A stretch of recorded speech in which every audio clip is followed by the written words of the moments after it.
Les yeux de la juge étaient glacials. La juge Éliane Rochefort siégeait au tribunal aux affaires familiales depuis 30 ans. Elle avait vu toutes sortes de conflits, toutes sortes de mensonges et toutes sortes de désespoirs que des parents pouvaient amener dans sa salle d'audience, et en ce moment même, elle me regardait comme si j'étais le pire d'entre tous. « Monsieur Lefebvre, dit-elle d'une voix qui transperça le silence tendu, ce sont des accusations extrêmement graves. » À côté de moi, mon avocat, maître Thibault Renard, restait immobile. Il savait ce qui allait arriver. Nous nous étions préparés pour ce moment précis, pour cet instant exact, mais cela ne rendait pas la chose plus facile à entendre.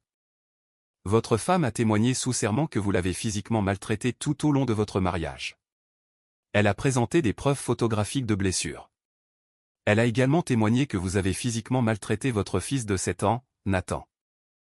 Je ne bougeais pas, je ne réagissais pas.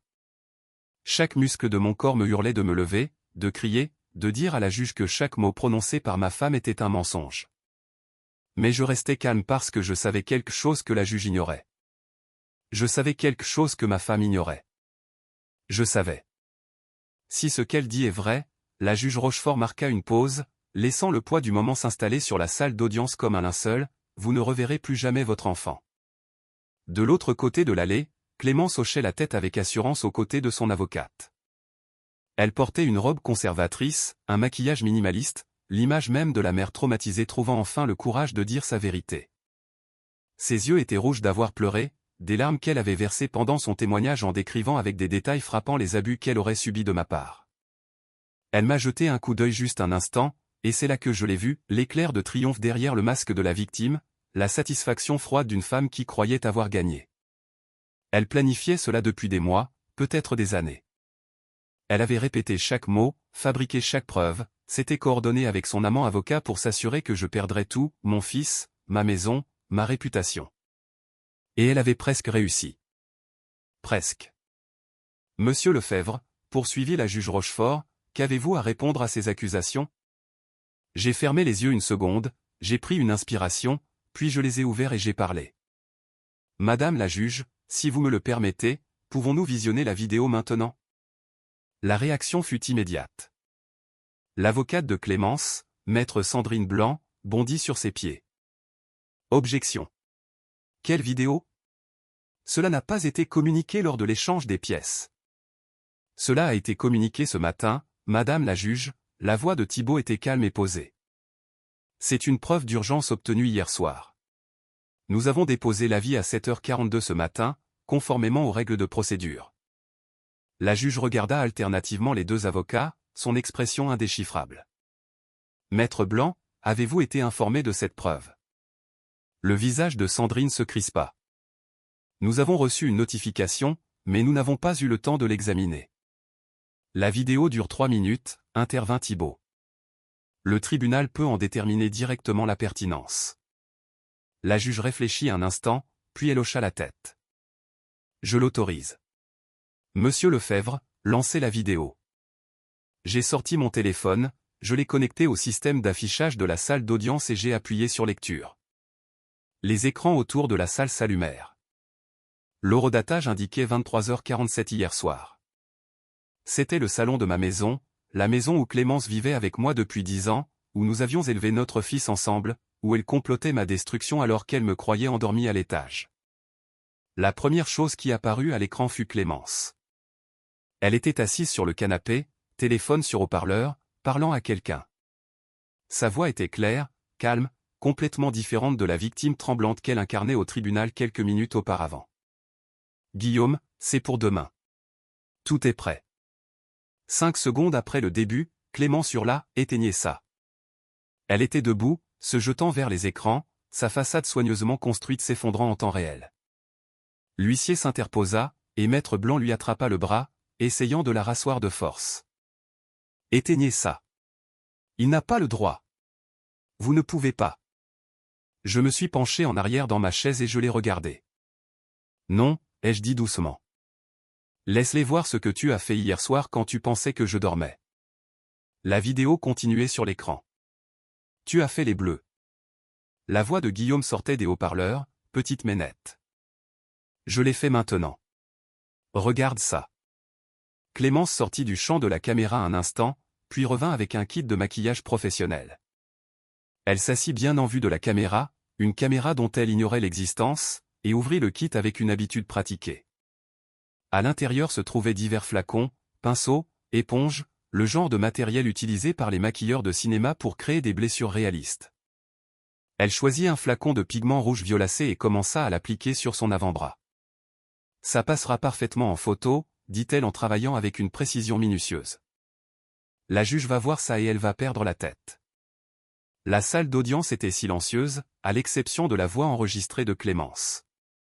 Tous les regards étaient fixés sur l'écran, regardant cette femme, cette mère qui venait de témoigner en larmes de ses années d'abus, peindre méthodiquement des ecchymoses sur sa propre peau. « Et pour le gamin ?» demanda Guillaume. Clémence n'hésita pas. « Je dirais que Benoît le frappe aussi. Nathan n'a que 7 ans.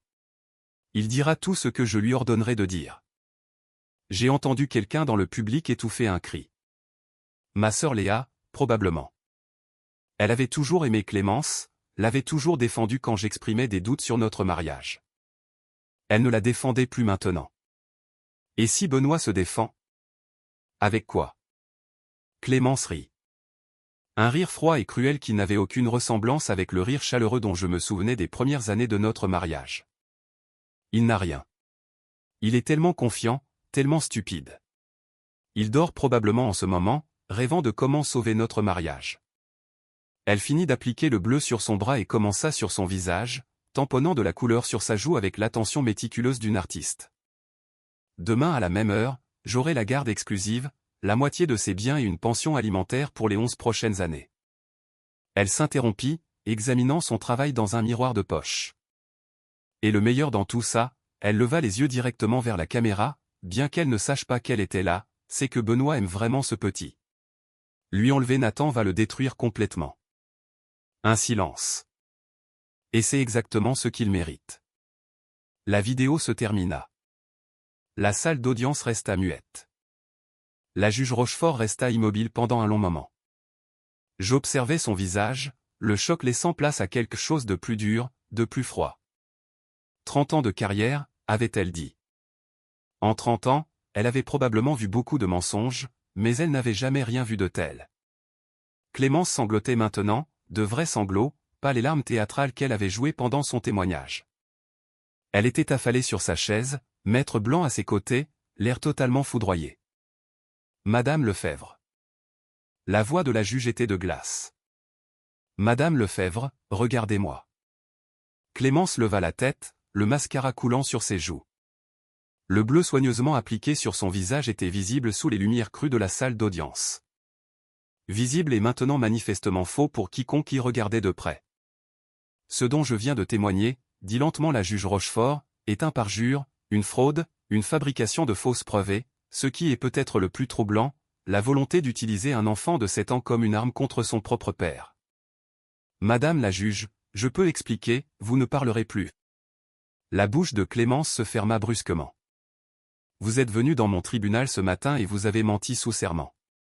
Vous avez présenté des preuves fabriquées. Vous avez porté des accusations qui, si elles avaient été crues, auraient détruit un homme innocent et l'auraient séparé de son enfant à jamais. La voix de la juge montait maintenant, 30 ans de professionnalisme contenant à peine sa fureur. Et vous l'avez fait avec le sourire aux lèvres. Elle se tourna vers Maître Blanc. Maître, étiez-vous au courant des activités de votre cliente? Le visage de Sandrine était livide. Madame la Présidente, je n'en savais rien. Nous verrons bien. Le Conseil de l'Ordre des avocats enquêtera minutieusement sur cette affaire. Elle se tourna vers l'Assemblée. Le témoignage de Madame Lefebvre est retiré du dossier. Ces accusations sont rejetées dans leur intégralité. Sa demande de garde est refusée. Clémence poussa un hurlement.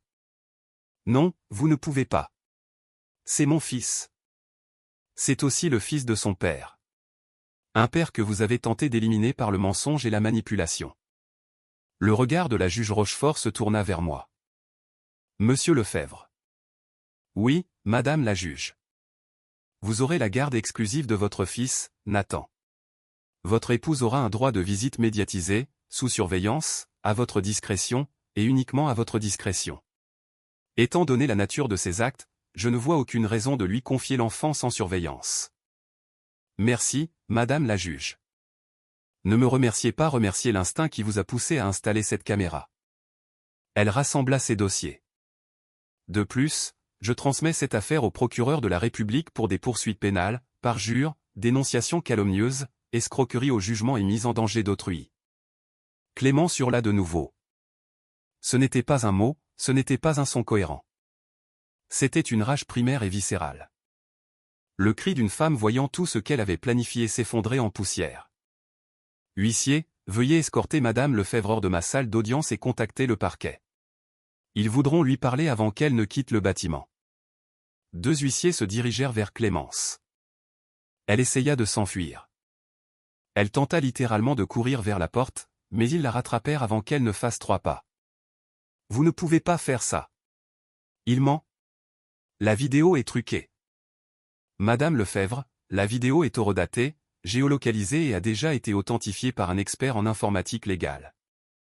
La juge Rochefort ne daigna même plus la regarder. Vos mensonges sont terminés.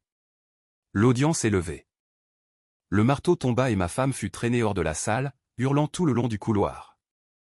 Laissez-moi vous raconter comment j'en suis arrivé là. Je m'appelle Benoît Lefebvre. J'ai 44 ans, je suis analyste financier et un père qui a failli tout perdre parce que la femme que j'ai épousée s'est avérée être quelqu'un que je ne connaissais pas vraiment. J'ai rencontré Clémence en 2013. Elle travaillait dans une agence de marketing qui gérait certains comptes de mon entreprise. Elle avait 28 ans, elle était magnifique, charmante, le genre de femme qui vous donnait l'impression d'être la personne la plus importante au monde desquelles vous regardez. J'avais 33 ans, je réussissais professionnellement, mais j'étais seul.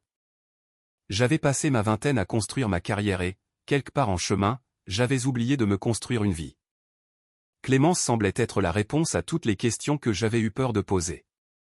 Nous sommes sortis ensemble pendant 1 an. Elle était attentionnée, me soutenait, s'intéressait à tout ce que je faisais. Elle est venue à la fête d'anniversaire de ma sœur Léa et a conquis toute ma famille. Elle a rendu visite à ma mère, Odette, à l'hôpital quand elle s'est fait opérer de la hanche. Elle faisait tout ce qu'il fallait. En 2014, nous nous sommes mariés. Une petite cérémonie, des amis proches et la famille, une lune de miel en Grèce où nous avons marché parmi les ruines antiques en parlant des enfants que nous aurions un jour. Nathan est né en 2017, 3 kg 280. J'étais dans la salle d'accouchement quand il a pris son premier souffle et j'ai senti quelque chose basculer en moi. Quelque chose de permanent, d'irréversible. C'était mon fils, ma raison d'être, la raison pour laquelle tout le reste était arrivé. Pendant les premières années, nous étions heureux. Ou du moins, je pensais que nous l'étions. En regardant en arrière, je vois les signes que j'ai manqués. La façon dont l'attention de Clémence vagabondait pendant nos conversations, la légère pointe d'impatience dans sa voix quand je parlais de travail, les relevés de cartes bancaires qui augmentaient chaque mois. Mais j'étais occupé, distrait, trop concentré à subvenir aux besoins de ma famille pour remarquer que ma famille était en train de s'effondrer silencieusement. Les vrais problèmes ont commencé en 2021. Son nom était Guillaume Hamon, avocat. Il avait 43 ans à l'époque, marié à une femme nommée Hélène depuis 15 ans, 3 enfants. Rien de tout cela ne l'a empêché de courtiser ma femme. Ils se sont rencontrés lors d'une soirée de réseautage professionnel.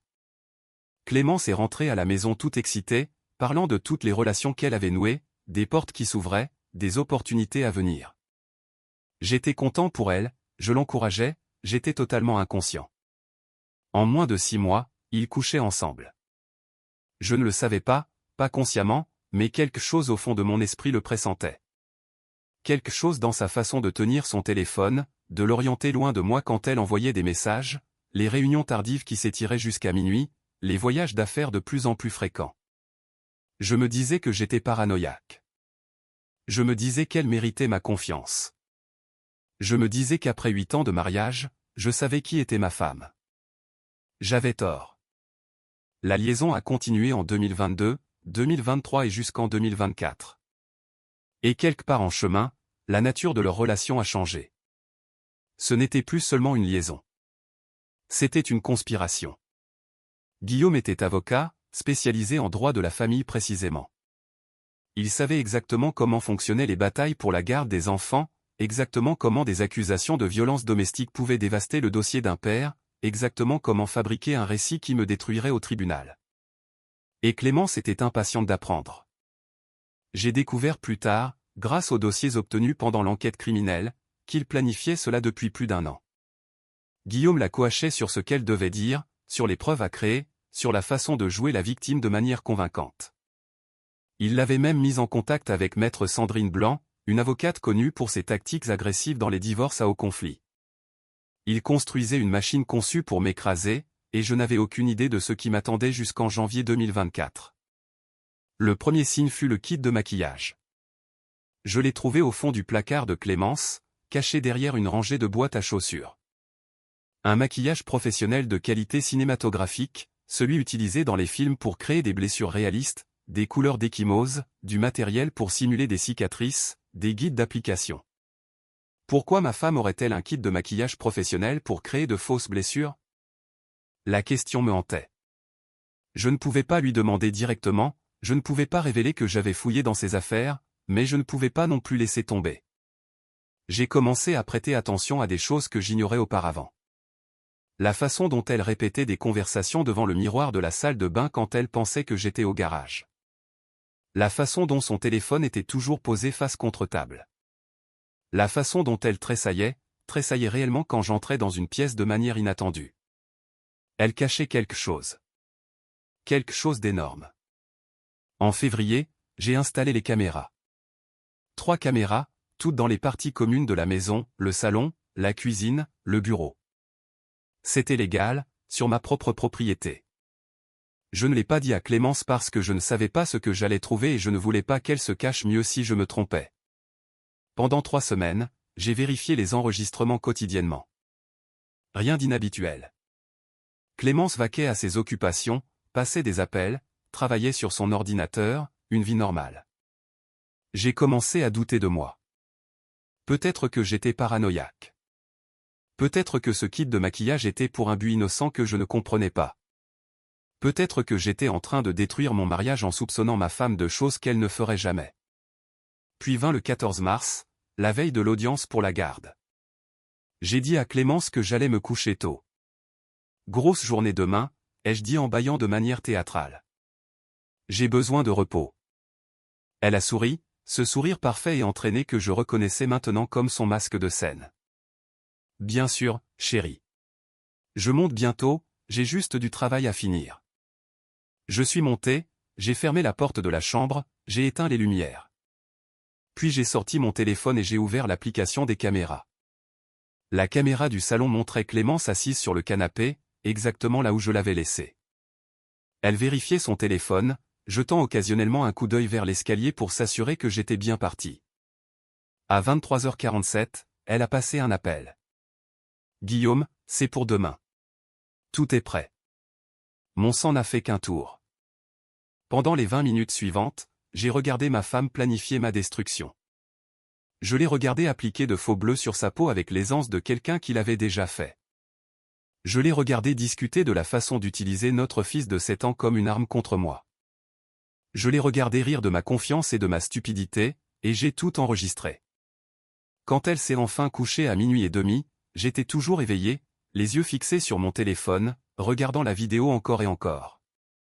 Elle s'est allongée à côté de moi dans l'obscurité. En quelques minutes, elle dormait. Le sommeil paisible de quelqu'un de confiant dans sa victoire. Je n'ai pas dormi du tout. Au matin, j'avais envoyé la vidéo à Thibault, consulté un expert en informatique légale pour l'authentifier et déposer l'avis de preuve d'urgence au tribunal. Maintenant, il était temps de laisser Clémence déclencher son propre piège. Le matin de l'audience, Clémence était radieuse. Elle se déplaçait dans la maison avec une excitation à peine contenue, choisissant sa tenue avec soin, pratiquant ses expressions de mère inquiète devant le miroir. Elle n'avait aucune idée que j'avais tout vu. Aucune idée que la performance qu'elle s'apprêtait à donner avait déjà été démasquée. « Tu es nerveux ?» m'a-t-elle demandé au petit déjeuner, sa voix dégoulinante d'une fausse sympathie. Un peu. Ne t'inquiète pas, peu importe ce qui arrive, je veux juste ce qu'il y a de mieux pour Nathan. Le mensonge glissait si facilement sur sa langue. Combien d'autres mensonges m'avait-elle raconté au fil des ans? Combien de fois avais-je cru à des mots qui ne signifiaient rien? Je sais, ai-je dit. Je veux ça aussi. Nous sommes allés au tribunal séparément, elle avec maître Sandrine Blanc, moi avec maître Thibault Renard. Ma sœur Léa était déjà dans le public quand je suis arrivé, assise avec ma mère, Odette. Elle me souriait pour m'encourager, ignorant ce qui allait se passer. L'audience commença à 9 heures. Clémence témoigna la première. Elle était magnifique, si on ne savait pas qu'elle mentait. Les larmes qui coulaient sur ses joues semblaient absolument réelles. Sa voix tremblait au bon moment. Elle a peint le portrait d'un mariage marqué par la peur et le contrôle. Un mari qui la terrorisait à huis clos. Une mère essayant désespérément de protéger son enfant.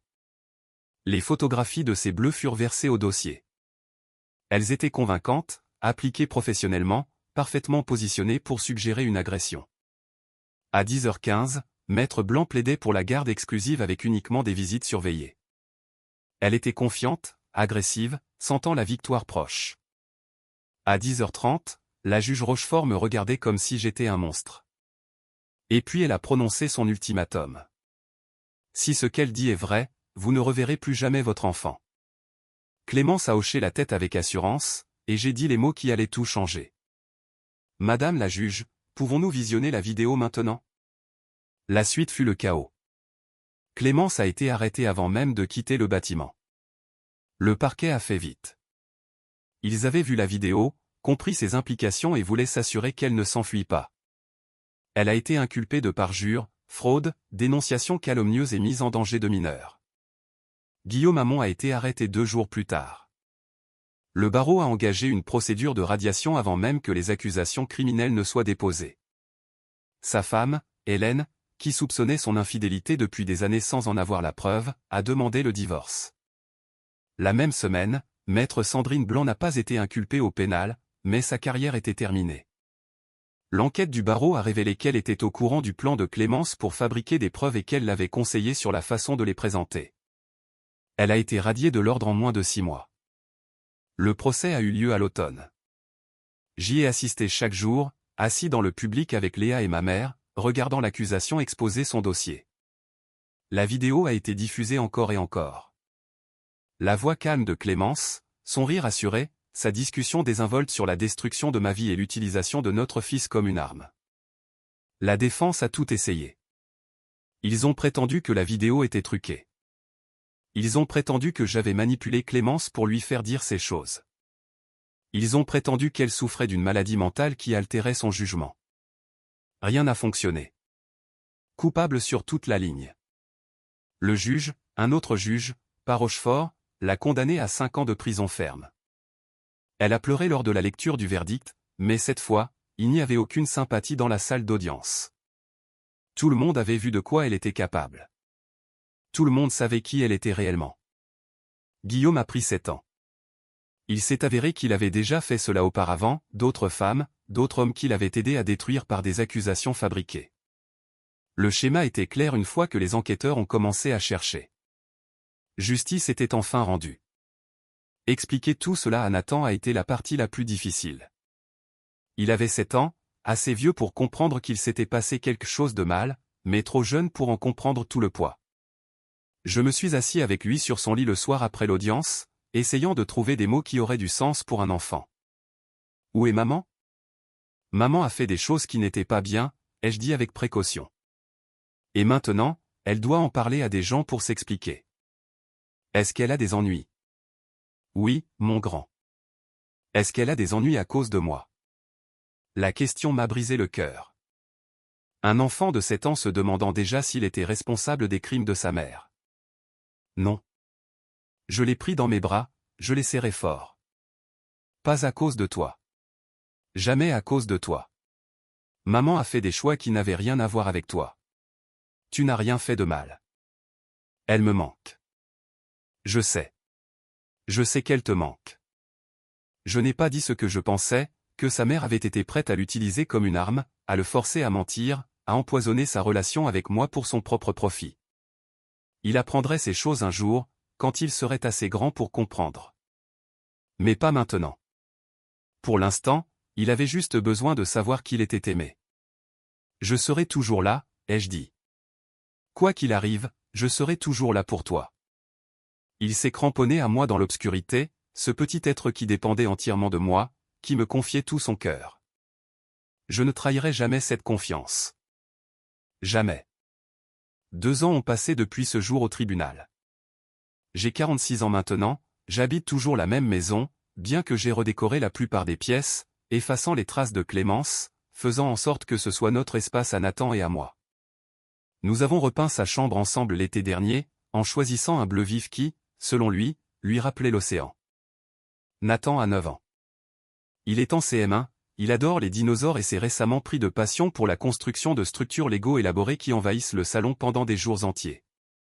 C'est un enfant heureux, plus heureux maintenant qu'il ne l'était pendant les dernières années de mon mariage, quand la tension dans la maison était à couper le couteau. Il pose parfois des questions sur sa mère. Je réponds honnêtement, avec des mots adaptés à son âge. Je lui dis qu'elle a fait des erreurs et qu'elle en paie les conséquences. Je lui dis qu'elle l'aime toujours, même si elle ne peut pas être avec lui pour le moment. Je ne lui parle pas de la vidéo, de ce qu'elle était prête à faire, de la façon dont elle a failli l'arracher à moi pour toujours.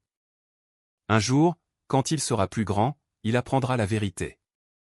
Il verra la vidéo par lui-même, il comprendra ce que sa mère était réellement. Mais ce jour est encore loin, et pour l'instant, je veux protéger les bons souvenirs qu'il lui reste. Clémence est toujours en prison. Il lui reste 3 ans à tirer. Elle envoie parfois des lettres, surtout à Nathan, bien que quelques-unes m'aient été adressées.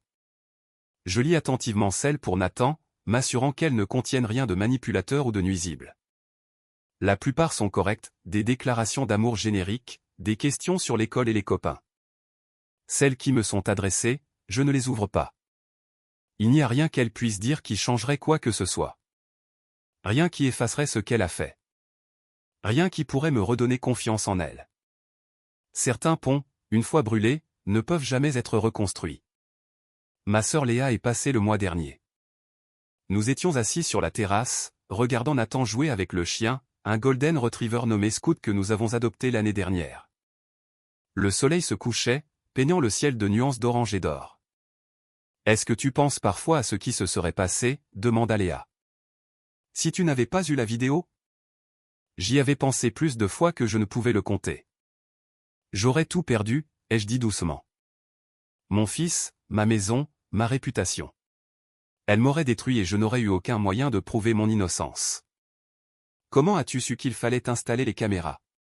Je veux dire, qu'est-ce qui t'a mis la puce à l'oreille? Le kit de maquillage. Je l'ai trouvé caché dans son placard. Du maquillage de théâtre professionnel pour créer de fausses blessures. Et une fois que j'ai vu ça, je n'ai plus pu fermer les yeux. J'ai commencé à remarquer d'autres choses. Les conversations répétées, le téléphone caché, la façon dont elle tressaillait quand je la surprenais. Je n'arrive pas à croire que je n'ai rien vu, dit Léa. Je pensais qu'elle était merveilleuse. On le pensait tous. Elle était douée pour jouer la comédie. C'est ce que font les gens comme elle, ils performent. La personne que tu voyais n'était pas la vraie Clémence. C'était un personnage qu'elle avait créé pour obtenir ce qu'elle voulait. Nous sommes restés en silence un moment, regardant Scout courir après Nathan dans le jardin. Tu l'as sauvé, dit enfin Léa. Tu le sais, n'est-ce pas? Pas seulement ta garde. Tu as sauvé Nathan de grandir avec une mère qui l'aurait utilisé comme un pion pour le reste de sa vie. J'ai regardé mon fils rire alors que le chien lui léchait le visage. Je l'espère, ai-je dit. J'espère qu'il comprendra un jour. J'espère qu'il saura que tout ce que j'ai fait, c'était pour lui. Il le saura. Quand il sera prêt, il le saura. La semaine dernière, Nathan m'a posé une question. Nous étions en train de dîner. Des spaghettis, son plat préféré, quand il a levé les yeux de son assiette avec ce regard sérieux qui le faisait paraître bien plus vieux que ses 9 ans. Papa, pourquoi maman a menti? J'ai posé ma fourchette. C'était la conversation que je redoutais, celle que je savais inévitable, mais que j'espérais retarder le plus possible. Qu'est-ce que tu veux dire, fiston? Adrien, à l'école, a dit que sa maman lui avait dit que ma maman avait menti au tribunal. Qu'elle avait dit que tu lui avais fait du mal, mais que c'était pas vrai. C'est vrai, papa? Il faudra que j'aie une discussion avec la mère d'Adrien sur le fait de parler de sujets d'adultes devant les enfants. Oui, Ai-je fini par dire. C'est vrai. Ta maman a raconté des mensonges sur moi à la juge. Pourquoi? La question la plus simple, et la plus difficile à répondre. Je ne sais pas exactement, ai-je admis. Parfois, les gens font des choses qui blessent les autres parce qu'ils sont en colère, ou parce qu'ils ont peur, ou parce qu'ils veulent quelque chose qu'ils ne peuvent pas avoir. Ta maman était très malheureuse et elle pensait que me faire du mal la ferait se sentir mieux. Est-ce que ça a marché? Non, ça n'a pas marché. Blesser les gens ne permet jamais de se sentir mieux. Ça ne fait que créer plus de douleur. Nathan a réfléchi un instant. Je suis content que tu ne l'aies pas laissé m'emmener. Ma gorge s'est serrée. Moi aussi, mon grand. Moi aussi. Je t'aime, papa. Je t'aime aussi, plus que tout au monde. Il s'est remis à ses spaghettis, ce moment intense passant aussi vite qu'il était venu. Mais je suis resté assis là longtemps après, pensant à quel point j'étais passé près de le perdre. Une vidéo, c'est tout ce qui nous avait séparés de la destruction. Un enregistrement fait parce que j'avais écouté mon instinct quand tout semblait aller de travers. Je ne cesserai jamais d'être reconnaissant pour cet instinct. Jamais. Merci d'avoir écouté mon histoire. Je sais que cela ressemble au scénario d'un film, une bataille judiciaire, de fausses accusations, une vidéo qui révèle tout au dernier moment possible. L'ultimatum de la juge, les cris de la femme, le retournement complet de situation. Mais c'est arrivé. Chaque mot est vrai.